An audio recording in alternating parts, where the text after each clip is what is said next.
Piers, you're 1,000% wrong on Ukraine. I'm going to ask you one question. I'm fascinated by your answer.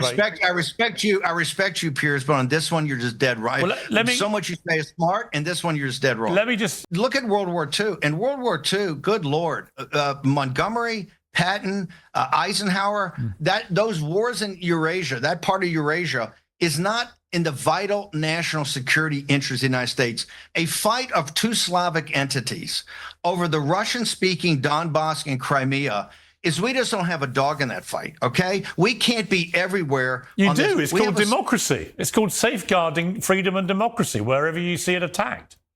What are you talking about? Piers, did you not live through the first half of the 21st century protecting democracy in Iraq and Afghanistan? No. Iron Dome, and President Trump said Iron Dome, so when he leaves office, he's totally secured the homeland from the Arctic all the way down into Latin America, and then we can pick and choose. And one thing we're not going to choose is taking on a Russian army and a Slavic entity that Montgomery and Patton and Eisenhower would tell us we're crazy to even think about. The Eurasian landmass is not our deal. Those are wars of the 20th century, and we lost enough people in Iraq and Afghanistan and enough money that America doesn't want to do it anymore. The working class people that serve don't want to pay for it, and they don't want to do it. And so in this one, we're going to have a look at a heated debate between Piers Morgan and Steve Bannon. And before we get into it, I want to explain to you what I understand Piers Morgan's perspective to be on this topic as it relates to America and our responsibility in stopping Russia and stopping Vladimir Putin, right? And Piers Morgan believes that the United States should spare no expense when it comes to defeating Vladimir Putin, to the point where Vladimir Putin literally gives up every single bit of territory that he's taken over the past few years. Even though the United States is literally halfway around the world from this place, and his own country essentially shares a border with Ukraine. It's not right up next to it, but way closer than the United States are, although he's not calling for his country and his leadership and his tax dollars to fund the defeat of Vladimir Putin and the Russian army. And it appears that Piers Morgan can't even grasp the concept of why any American would oppose full support to Ukraine. And you think that if Putin is really this great threat that they project that he is, he would be pushing his own government to support Ukraine more than they already are. But let's have a look at this back and forth between Steve Bannon and Piers Morgan. If you ever executed Brexit like I think the initial Nigel Farage vision was, you're going to be a robust country and you're going to have your sovereignty. The British are going to make decisions for the British people. You're not going to look to Brussels. You're not going to look to Davos. Good God, look what's happened in Ukraine. Do you want these people making decisions over your life? This is a very destructive. Well, you and I don't agree about Ukraine, to put it mildly. I mean, I know. And I'm actually a genuine question. I don't want to get into the whole thing about Ukraine. You're just wrong, but Piers, you're just wrong about Ukraine. No, unfortunately, I've been right.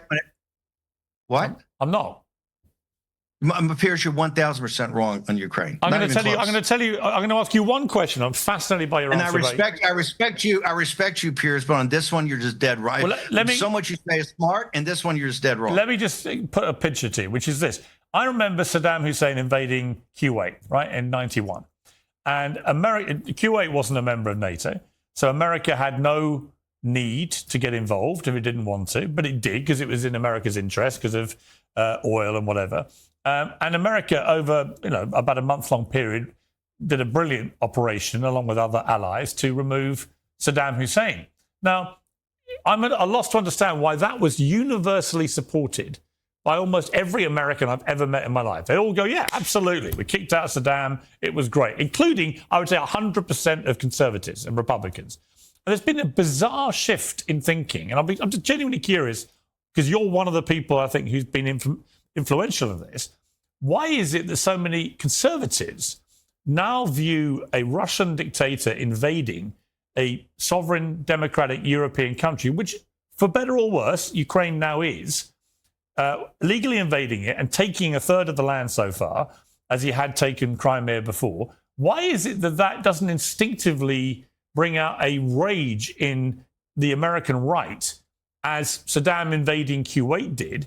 And why don't you want to kick him out? I mean, it seems to me that there's almost a feeling First off, we were sold a bill of goods. Kuwait wasn't about Kuwait. It was about Saudi Arabia and defending the monarchy. And we were sold a bill of goods on that. Okay, for what happened later at 9/11 was Saudi money.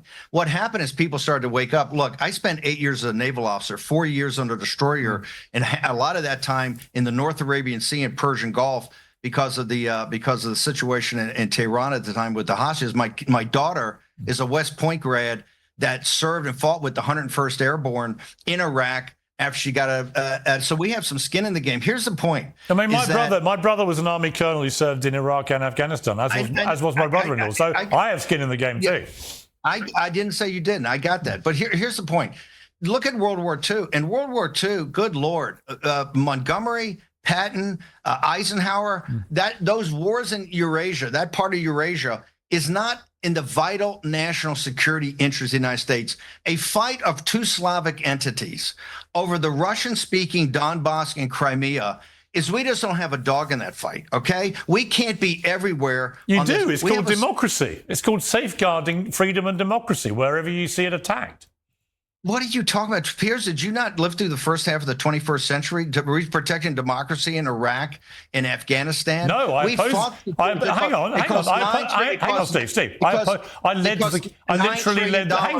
literally led the campaign in the UK media against the Iraq war, even though it was a Labour government and the paper that I was the editor of was the Labour supporting paper. I literally went to war with my own Labour government at the time because I felt strongly that it was waged on a completely false premise, which it was. But there's no false premise with what's happening in Ukraine. The false premise is exporting democracy everywhere.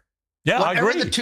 I agree. Whatever the two Slavic entities slugging it out, and if the EU and NATO, because this is our point, NATO has become a protectorate of the United States, not an alliance. You guys can't put up two combat divisions because the 2% you're supposed to go to GDP. You know, Italy's at 1.5. Only the UK and Poland does this, and quite frankly, it's going. Actually, a lot more of them are now doing it because of Donald Trump. He bullied them into doing it, and quite rightly.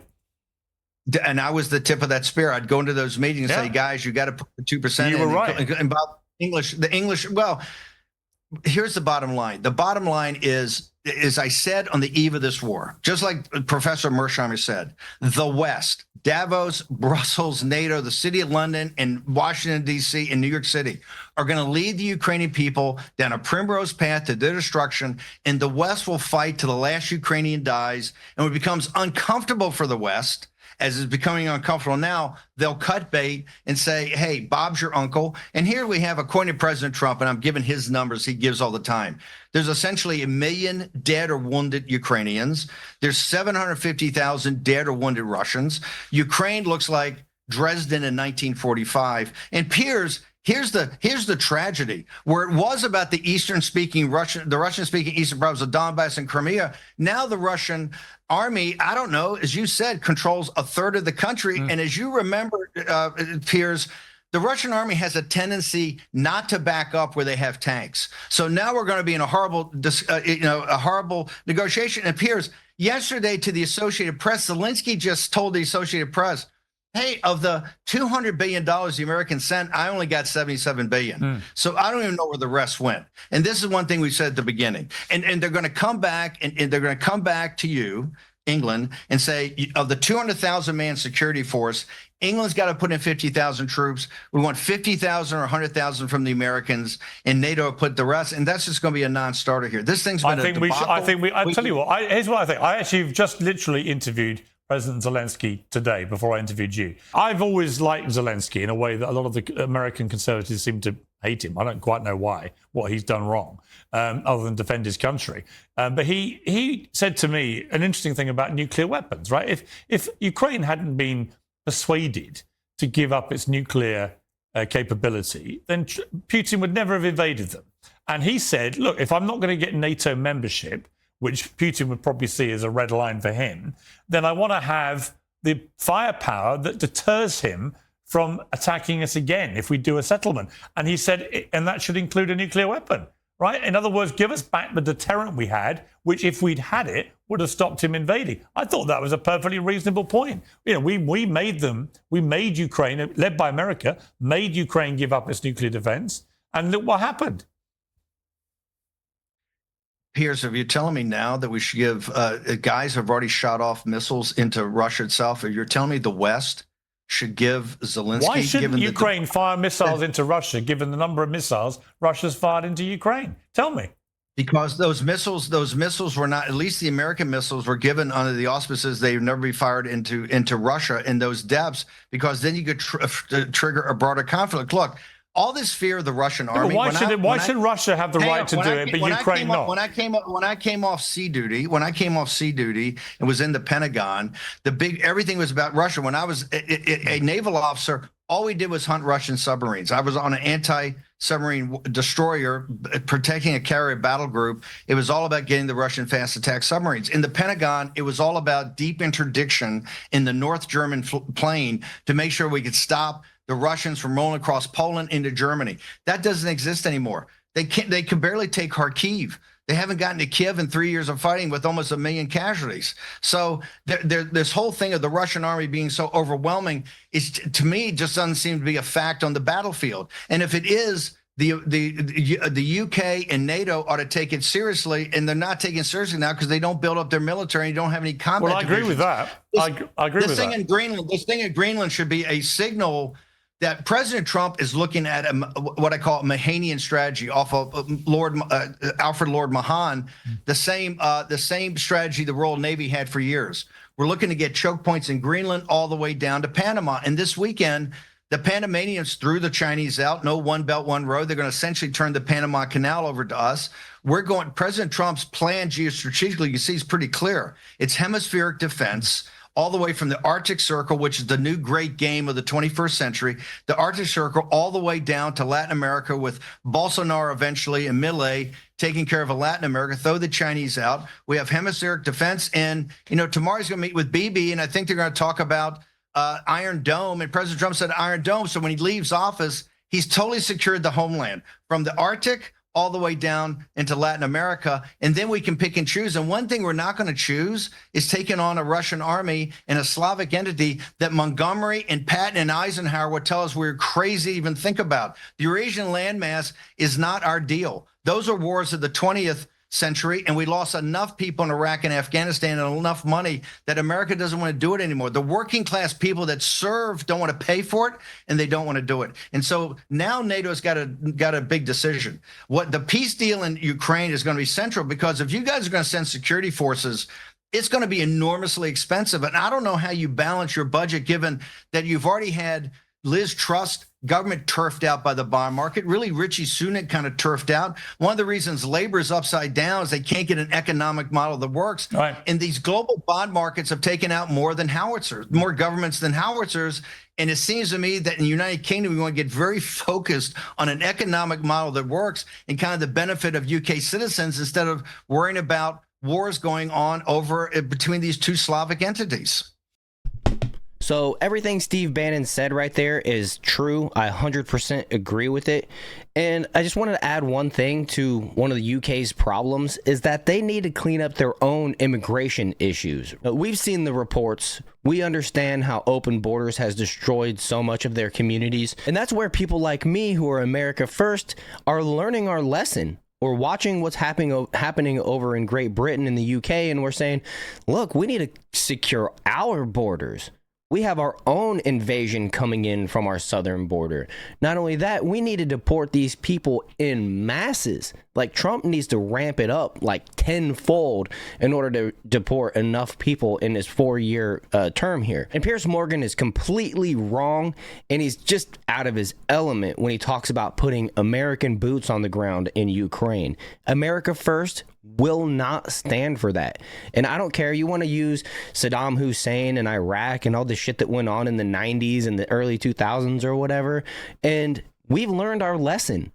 We wised up. So the fact that he can't understand that we've learned from our mistakes and we don't want to repeat them. We don't want a whole new wave of young people going into war, being mutilated and destroyed to fight somewhere else.